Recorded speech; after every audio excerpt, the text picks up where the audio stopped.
Hello and welcome to Games from Folktales, a podcast that mixes historical research and tabletop role-playing settings. I'm your host, Timothy Ferguson. This week, Cornwall, the Graveyard of Giants. So this is the first episode in a new column. Is that what they call it when you regularly record on a subject in a podcast? Who knows? Imagine that I'm just reading from the script on the website. This is a new column for Games from Folktales.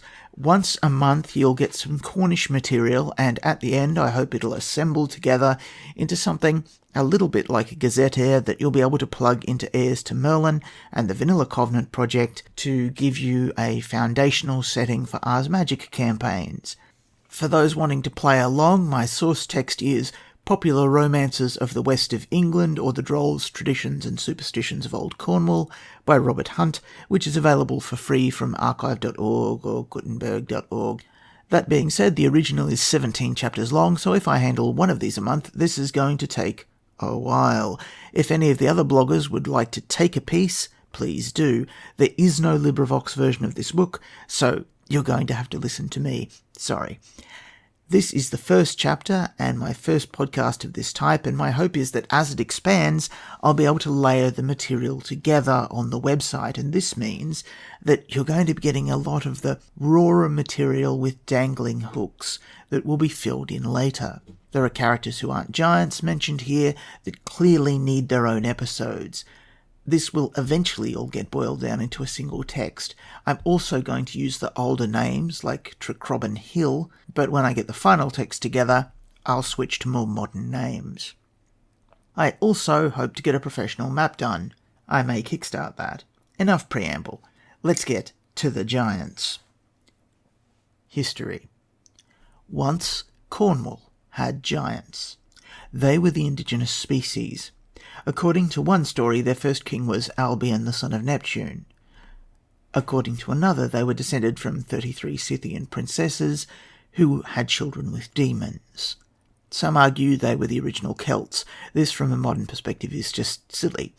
Some say they were the original Dumnovians, for whom Devon is named. This simile isn't true. The giants were driven to extinction by the Trojans when they arrived. Some people say they died of grief when their king was killed. No, seriously, Trojans.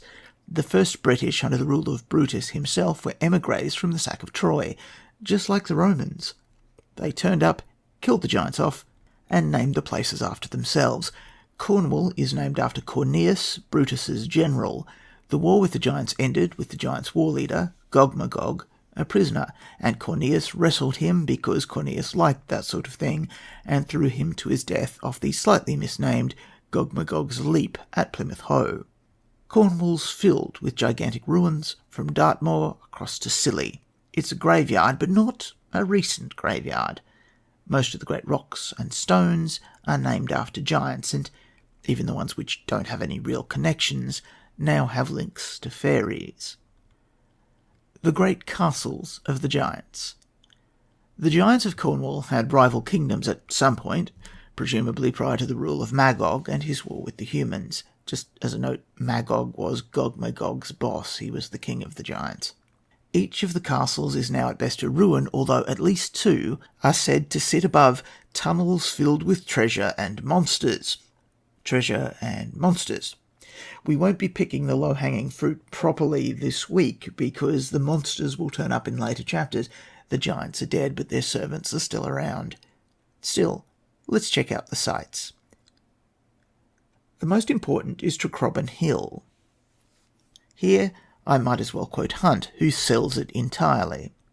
On the summit of this hill, which is only surpassed in savage grandeur by Cain Brea, the giants built a castle of 4 entrances, to which still remain in cyclopean massiveness to attest the Herculean powers by which such mighty blocks were piled upon one another. There the giant chieftains dwelt in awful state.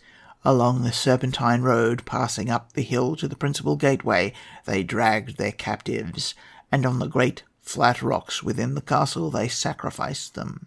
The treasures of the giants who dwelt here are said to have been buried in the days of their troubles, when they were perishing before the conquerors of their land.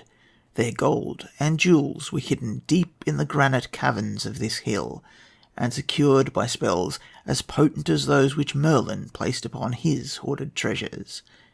They are securely preserved, even to the present day, and carefully guarded from man by the Spriggans, or trolls, of whom we have to speak in another page. Quick plot hook. Sacrifice to what? We'll come back to the treasures and Spriggans another week, but who or what was the god of these giants, and is there a mystery cult or an infernal taint here? Moving on to the second castle, St. Michael's Mount. A castle was built here by a married pair of giants, Cormoran and Cormelian, who carried cubes of granite from far away to build the walls. While Cormoran slept, Cormelian decided to sneak in a bit of local greenstone, carrying it in her enormous apron. This was to make the building faster and easier. Cormoran awoke, saw what was happening, and kicked his wife, snapping her apron strings so that she dropped the local greenstone, which is also called schist. Back then, the giants of Mont St. Michael and Tracroban Hill were friendly, and had only one cobbling hammer between them, and they just fling it backwards and forwards to each other as they needed it. One day, a poor throw by the giant of Tracroban struck Cornelian on the forehead, and she died, and the two giants buried her underneath the huge schist. A chapel has been placed there since, and so it's called Chapel Rock. Giants are corpus, therefore her grave would contain corpus, viz. Is it possible to dig her remains up? The complicating factor being that the Chapel Rock is sanctified, and therefore it has a dominion aura, and may have some sort of protective spirit, a guardian angel, a fairy aligned with the dominion, or even just a mortal priest. Cormoran was, according to 18th century folklore, killed by a farmer's son named Jack during the reign of King Arthur. He lured the giant into a pit, then lodged a pick in his head. For this he was awarded the giant's land and treasure. Ever after, he was known as Jack the Giant Killer. Yes, it's that guy. Jack really needs his own episode because he's loaded down with magic items, fights sorcerers, and beheads Lucifer, so we'll get back to him another week. Other folklore says that when the final giant of the mount became very old, he would wade across to the mainland to steal a cow whenever he felt hungry. The Lord of Pengerswick, who was an enchanter and will get his own episode, became so annoyed at this reverie he petrified the still conscious giant, left him for a cold night, and then horsewhipped him soundly. The giant waded back through the sea to his home, the salt stinging his wounds, and has not been seen since. This giant in folklore is also noted as being a cyclops. It's said that a family from Guval, or Guval, sorry, you're going to get that a lot in this. I know most of these names just from reading them, and so the pronunciation will be terrible. If any of you are from Cornwall or Devon, or just, know how these things are said, please write in. I won't go back and correct them, but, I could put a pronunciation guide at the end of the whole project. A family at Guval became rich from this because Tom, the giant from Leyland, who will close out this chapter, took one of the women of his family to sell the giant of St. Michael's Mount eggs and butter, which he paid for with treasures from the vaults beneath the mount. Moving on to the third castle, Trerran. Time to quote Hunt again. The giant to whom all the rest of his race were indebted for this stronghold was in every way a remarkable mortal. He was stronger than any other giant, and he was a mighty necromancer. He sat on the promontory of Trerran, and by the power of his will he compelled the castle to rise out of the sea. It is only kept in its present position by the virtue of a magic key. This the giant placed in a hold rock known as the Giant's Lock, and whenever this key, a large round stone, can be taken out of the lock, the promontory of Trerran and its castle will disappear beneath the waters. There are not many people who obtain even a sight of this wonderful key. You must pass at low tide along a granite ledge scarcely wide enough for a goat to stand on. If you happen to make a false step, you will be dashed to pieces on the rocks below. Well, having got over safely, you come to a pointed rock with a hole in it. This is the castle lock. Put your hand deep inside the hole, and you will find at the bottom a large egg-shaped stone, which is easily moved in any direction. You will certainly feel you can take it out, but try. Try as you may, you will find it will not pass through the hole, yet no one can doubt that it once went in. No one has ever yet succeeded in removing the key of the giant's castle from the hole in which the necromancer is said to have placed it when he was dying. So, leaving Hunt behind, A slightly different version has the necromancer transform his wife into the Lady Logan Rock as he dies, stabbed and drowned by her lover. A Logan Rock, and I'm going to keep accidentally calling them Logan Rocks, it's actually pronounced Loggan, apparently, is a huge stone that can be rocked like a cradle with just the strength of a hand. There are some absolutely enormous ones in Cornwall. They might be in some way related to Rigoviers. I'd also like to know what happens if you rock all of them at the same time. Reading about Trerran, my initial question was, is this just a regio that is pinned open by the ritual and the stone? Or is the promontory in some sense portable? That is, if you knew the right rituals, could you use this key to make the castle appear anywhere you needed it by constructing a new lock? Are there other keys to similar places? Are people or things trapped inside them? Whole communities, for example. Leaving aside the three great castles, let's move to the independent giants. There were a lot of giants that lived either alone or in small family groups. In this section, I'll be listing them geographically because many of them don't have names. They're just known as the giant of such and such a place. In addition to the ones I'm mentioning below, I'd like to note that there are many villages that have a village giant who left behind certain rock formations, and a surprising number of these are buried in the village cemetery on hallowed ground. Giant graves are everywhere in Cornwall, and they're even more common in the Scilly Islands. Land's End, Beleriand, and Trebreggan. The ancient name of Land's End, the headland, was Beleriand, which was named after the giant who built the first castle there. His Latinist-sounding name may suit Hermetic Magi better than the modern English name. A village near Land's End, Trebreggan, is named after a giant buried there, and oddly for someone so clearly dead, he's used as a bogey to gain the obedience of children. He was so large he could pull sailors off ships, and he ate children every day, preferably after frying them on a certain flat rock near a cave, which was said to be his lair. Tell children enough that a bogeyman will come for them, and in mythic Europe, you create that bogeyman, and that means that Trebreggan presumably is in that cave. St. Agnes's Ball, now St. Agnes's Beacon, and the Giant Bolster. Time for some more hunt. Bolster must have been of enormous size, since it's stated that he could stand with one foot on St. Agnes's Beacon and the other on Carnbrea, these hills being distant as the bird fly 6 miles. His immensity will be clear to all. In proof of this, there still exists in the valley running upwards from Chapel Forth a stone in which may yet be seen the impression of the giant's fingers. The giant Bolster became deeply in love with St. Agnes, who is reputed to have been singularly beautiful and a pattern woman of virtue. The giant allowed the lady no repose. He followed her incessantly, proclaiming his love and filling the air with the tempests of his sighs and groans. St. Agnes lectured Bolster in vain on the impropriety of his conduct, he already being a married man. This availed not. Her prayers were also in vain. The persecuted lady, finding there was no release for her while this monster existed, resolved to be rid of him at any cost, and eventually succeeded by the following stratagem. Agnes appeared at length to be persuaded of the intensity of the giant's love, but told him she required yet one small proof more. There exists at Chapel Forth a hole in the cliff at the termination of the valley. If Bolster would fill this hole with his blood, the lady would no longer look coldly on him. This huge bestrider of the hills thought this was an easy thing that was required of him. He felt he could fill many such holes, and be none the weaker for the loss of blood.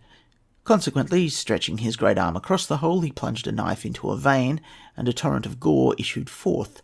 Roaring and seething, the blood fell to the bottom, and the giant expected in a few minutes to see the test of his devotion made evident in the filling of the hole.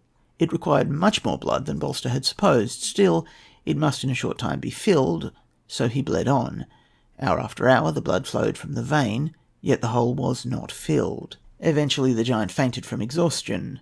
The strength of life within his mighty frame enabled him to rally, yet he had no power to lift himself from the ground, and he was unable to staunch the wound which he had made. Thus it was that after many throes the giant Bolster died. The cunning saint, in proposing this task to Bolster, was well aware that the hole opened at the bottom of the sea, and that as rapidly as the blood flowed into the hole, it ran from it. The hole at Chapel Forth still retains the evidences of the truth of this tradition in the red stain which marks the track down which flowed the giant's blood. To me, this sounds like a well of corpus viz. The unnamed giant of Gorin, and once again, let's quote some Hunt. The giant who lived on the promontory was a terror of the neighbourhood, and great were the rejoicings in Gorin when his death was accomplished through the stratagem of a neighbouring doctor. The giant fell ill through eating some food, children or otherwise, to satisfy his voracity, which disturbed his stomach. His roars and groans were heard for miles, and great was the terror throughout the neighbourhood. A messenger, however, soon arrived at the residence of the doctor of the parish, who bravely resolved to obey the summons of the giant and visit him. Let's end the quote there, because it's obvious that from this point the story is going to be quite similar. The physician bleeds the giant until he's unconscious, and then rolls him off a cliff. At Port Reith there was a giant called Ralph, or Roth. There's a sea channel there called Ralph's Cupboard. There was a giant that lived here long ago in a cave, and he ventured out of it to catch fishing boats and tie them to his belt before walking home and eating the sailors. After his death, the roof of the cave fell in, leaving the current cutting. There is a second story which says that Ralph was just a smuggler who spread the story of the giant to keep people away. That's an interesting idea for a small covenant. The problem being that if enough people spread the story, you may actually create the giant, as ferries flood in to fill the role. Hollyburn of Cairn Galva. Time for some more Hunt. Hollyburn of the Cairn was, according to tradition, a very amiable and somewhat sociable gentleman, but like his brethren, he loved to dwell among the rocks of Cairn Galva. He made his home in this remote region, and relied for his support on the gifts of sheep and oxen from the farmers around, he, in return, protecting them from the predatory incursions of the less conscientious giants of Tricobin, indicating that Hollyburn has invented feudalism almost 1,000 years before the Normans arrive. Well done, that man. I wonder if, turning up into his cave, you'll find other modern inventions. Plate armour, crossbows, firearms. The Giant of Morva. More Hunt. You're going to be hearing a lot of more Hunt in these columns. This great man, on the first day of August, would walk up to Boss Princess Croft and there perform some magical rites which were either never known, or they have been forgotten. On this day, for when thus engaged the giant was harmless, thousands of people would congregate to get a glimpse of the monster, and as he passed them, all being seated on the stone hedges, everyone drank to the health of Mr. Giant. At length the giant died, but the gathering on the 1st of August has never been given up, or rather, the day shifts and is made to agree with more of a feast, which is held on the first Sunday in August. So what was the giant doing? Possibly a ward? Possibly some sort of religious observance? I find it interesting that his movements became a drinking game. Is the consumption of a large amount of alcohol necessary to whatever the giant is doing, knowing that beer is a source of the vitality that fairies crave? Moving on. The Giant of Nacledry. Hunt again. Rather more than 30 years since, some mouldering clog, mud walls, indicating the existence at one time of a large dwelling, were pointed to as the residence of a terrible giant. He appears to have led a solitary life and to have lived principally on little children, who he is said to have swallowed whole. His strength was indicated by several huge masses of granite which were scattered around the bottoms and in the neighbouring fields. These were carried by him in his pockets to defend himself from the giants of Tricobin, with whom he appears to have been on unfriendly terms. This giant is noteworthy as the only one recorded to have lived in a house. Quick Ask Magic a note. He is also presumably the only one to have been noted to have pockets, a technology which arguably first appears in the 13th century. And now we come to Mazarian and Tom of Lelant, and this is the longest one because Tom is something of a folk hero, and he is in one way or another the ancestor of a lot of the giant-blooded people in Cornwall. In the reference books, Mazarian is often referred to as Market Jew. I have no idea if that's anti-Semitic or not, and haven't had the chance to look it up, so I'm going to call it Mazarian throughout the episode. Tom of Lelant was a giant, although small for that race, perhaps only twice the size of a man. He was a lazy fellow initially, but got a job delivering beer from a brewer in Mazarian to St. Ives. I think it was St. Ives. My notes are terrible on this point. A giant named Blunderbuss had built hedges, which here means unmortared stone fences, across the road. Tom confronted him, and when the giant pulled up a tree to use as a club, Tom pulled the axle off his cart and used the wheel as a buckler and slew the giant. Tom thought this fair because the giant had a reputation for eating his wives. During the combat, Blunderbuss demonstrated a disgusting power. The blood that fountained from his wounds was so excessive that it balked Tom. After pulling the axle out of the giant, he demanded that, in fairness, the larger giant put his hand over the hole until the battle was over. To me, the whole thing sounds like Evil Dead the musical.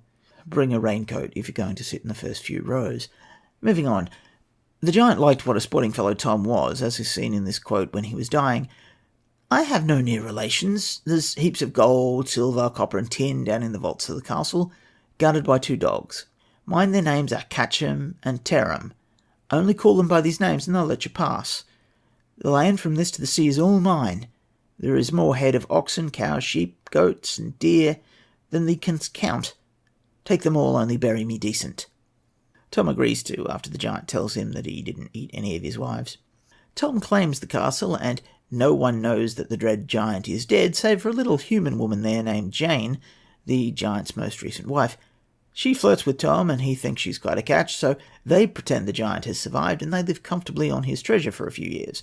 They have many children, who are the ancestors of a line of people with a touch of giant blood in modern Cornwall. After a few years, a tinker named Jack comes to challenge the giant for hedging the road, and Tom, pretending to be the giant's son, fought the man with the single stick. He lost badly, but then the tinker taught him the finer points of fencing, and they had dinner together, and they became friends, and over time the tinker told his origin, which is that he came from a far land, though not across the sea. So far as I can tell, this far land is in Dartmoor, where there were many giants that mined for tin. Wise men came from further away with tools for the giants, and they taught the tinker his trade. He'd been travelling south, and believing that the larger a giant, the more gentle he is, he'd heard of Blunderbuss and decided to seek him out. The tinker then taught Tom how to till a garden, which was the first in Cornwall, and he taught the arts of malting and brewing to Jane, Tom's wife. The tinker was also the first man in Cornwall to skin a beast as a single piece of hide, and taught the arts of leather work that were made possible by these larger pieces.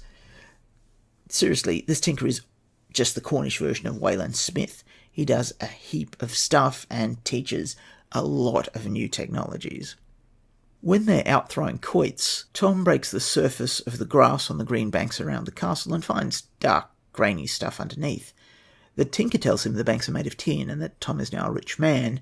Tom says he has everything he desires and he doesn't know how to dress tin, but the tinker offers to do it for him in exchange for a share of the money. When they dressed the tin, they took it to Mazarian, where the tin smelter, who was also the mayor and the brewer, gave them a very fair price. He was such an outstanding gent that he is still used as a byword for honesty in Cornwall in the 13th century. Even today, apparently, according to Hunt, although Hunt was writing 100 years ago. Moving on, the tin was such a good deal all around that the mayor breaks open a barrel of beer and declares a fair, or a courant in the local terms, which is so loud that it attracts the Lord of Pengerswick, who's going to get his own episode because he's clearly a magus. The brewer of Mazarian, who was also the tin smelter and the mayor, and an ally of Lord Pengerswick, introduces Tom, and they invite Pengerswick to the castle. Pengerswick then teleports them all to Tom's house, and won't tell Tom how it was done, but it's clear that Jack knows. Pengerswick tries to fool Tom into telling him where the tin is, but Jack is onto him, and he politely deflects the conversation until eventually the Lord gets sick of this, and he casts a spell to make everyone fall asleep. The spell doesn't affect Jack because Jack's basically awesomeness on a stick, and so instead he sits there whistling like an old troll, which feels lovely and modern. Time to quote Hunt again. At last Lord Pengerswick became enraged, and drew from his breast a dagger, and slyly struck at Jack. The dagger, which was of the finest eastern steel, bent like a piece of soft iron against Jack's black hide, which is his clothes in this case, by the way. "Art thou the devil?" exclaimed Pengerswick. "As he's a friend of yours," said Jack, "you should know his countenance. Devil or no devil, roared Pengerswick, you cannot resist this." And he held before Jack a curiously shaped piece of polished steel. Jack only smiled, and quietly unfastening his cow's hide, he opened it. The cross, like a star of fire, was reflected in a mirror under Jack's coat, and it fell from Lord Pengerswick's grasp. Jack seized it, and turning it full upon the enchanter, the proud lord sank trembling to the ground, piteously imploring Jack to spare his life, and let him go. Jack bade the prostrate lord to rise from the ground. He kicked him out of the castle, and thus he saved Tom and his family from the power of this great enchanter. Then there's a substantial digression discussing the death of Jack's mother. But moving on to some more hunt, Tom's daughter became of marriageable years, and Jack wished to have her for a wife. Tom, however, would not consent to this unless he got rid of a troublesome old giant who lived on one of the hills in Morva, which was the only bit of ground between Hale and St. Just which Tom did not possess. The people of Morva were kept in great fear by this giant, who made them bring him the best of everything. He was a savage old creature, and took exceeding delight in destroying everyone's happiness. Some of Tom's cousins lived in Morva, and young Tom fell in love with one of his Morva cousins 7 times removed, and by Jack's persuasion they were allowed by Tom and Jane to marry. It was proclaimed all round by Jack that great games would come off on the day of the wedding. He even had the impudence to stick a bill on the giant's door, stating the prizes which would be given for the best games. The happy day arrived, and as the custom then was, the marriage took place at sundown. A host of people from all parts assembled, and under the influence of Jack and Tom, the games went up in great spirit. To break the quote for a minute, the games include throwing quoits, wrestling, and using slings to hit targets. Useful skills for coven folk in the 13th century. But back to the quote. Jack and Tom, by and by, amused themselves by pitching quoits at the giant's house at the top of the hill. The old giant came out and roared like thunder. All the young men were about to fly, but Jack called them a lot of scurvy cowards and stayed their flight. Jack made faces at the giant and challenged him to come down and fight him. The old monster thought he could eat Jack, and presently began to run down the hill, when, lo, he disappeared. When the people saw the giant was gone, they took courage and ran back up the hill after Jack, who called them to follow him. There was a vast hole in the earth, and there at the bottom lay the giant, crushed by his own weight, groaning like a volcano and shaking like an earthquake. Jack knew there was an old adit level driven into the hill, and he had quietly, at night, worked away the roof at one particular spot until he left only a mere shell of rock above. So it was that as the giant passed over this spot, the ground gave way, and then heavy rocks were thrown down the hole onto the giant, and there his bones are said to lie to this day. Jack was married at once to young Jane, her brother Tom to the Morva girl, and great were the rejoicings, and all this took place on Sunday, and is the origin of the Morva feast and Morva fair. You may be noting at this point that there are 2 origin stories for the Morva fair. Yeah, we're not done yet. By the time we're finished, the Morva fair is going to have so many origin stories that it's going to be like a nexus of realities or something. Moving on. Notes. A note on the Herb and Viz sources mentioned when Jack is teaching gardening. The quote from Hunt is, Tom had hitherto contented himself with gathering wild herbs, such as nettles, wild beets, mallows, eclampane, various kinds of lentils, and chick or cat peas. Jack now planted a garden for his friends, the first in Cornwall. They grew all kinds of good vegetables. The Tinkyard, and that's a deliberate pronunciation, also taught Jane how to make malt and brew beer. Hitherto they'd been content with barley wort, which was often sour. Jack would often take the children and collect bitter herbs to make the beer keep, such as the alehoof, mugwort, bannel, agrimony, centauri, woodsage, betony, and pellitory. And at some later point, I'm going to have to go through and check the folklore on each of those to see if they have shape and material bonuses for characters interested in alchemy. Some plot hooks. One idiot with a pen. Giants may be extinct, but in the 13th century a new story starts to circulate. It's about an Anglo-Norman knight called Guy of Warwick, and he hunts dragons and fights a Danish giant called Colbrand. The Norman ruling class have a separate set of stories different from those of the Cornish, and fairies flock to stories. Can one convincing bard bring the giants back, to the amusement of the distant Norman court and the horror of the local Cornish? Hidden resources. Let's quote Hunt again. See if you can work out which story the ancient Cornish droll writer has borrowed from to produce this one. Jack wandered around the castle and was struck by seeing a window which he had not before observed. Jack was resolved to discover the room to which this window belonged, so he very carefully noted its position, and then threw his hammer through it, that he might be certain of the spot when he found the tool inside the castle. The next day after dinner, when Tom was lying having a snooze, Jack took Jane with him, and they commenced a search for the hammer near the spot where Jack supposed the window should be, but they saw no signs of it in any part of the walls. They discovered, however, a strangely fashioned, worm-eaten oak hanging press. Just a quick note, a hanging press is a cupboard that you keep clothes in. They carefully examined this, but found nothing. At last, Jack, striking the back of it with his fist, was convinced from the sound that the wall behind it was hollow. He and Jane went steadily to work, and with some exertion they moved the press aside and disclosed a stone door. They opened this, and there was Jack's hammer lying amidst a pile of bones, evidently the relics of some of Blunderbus's wives, whom he had imprisoned in the wall, and who had perished there. Jane was in great fright, and blessed her good fortune she had escaped a similar end. Jack, however, soon consoled her by showing her the splendid dresses which were here, and the gold chains, rings, and bracelets, with diamonds and other jewels, which were scattered around. So the plot hook here is that if someone is telling the Bluebeard story in Cornwall, it means that any of the flaws which require you to care for a family member can be triggered by having them whisked away as the bride of Blunderbus. And so, however incoherently I rap for this week, please leave feedback on the website. As I've noted, this is the first time I'm trying a column of this type, so the form of it is a little bit flexible.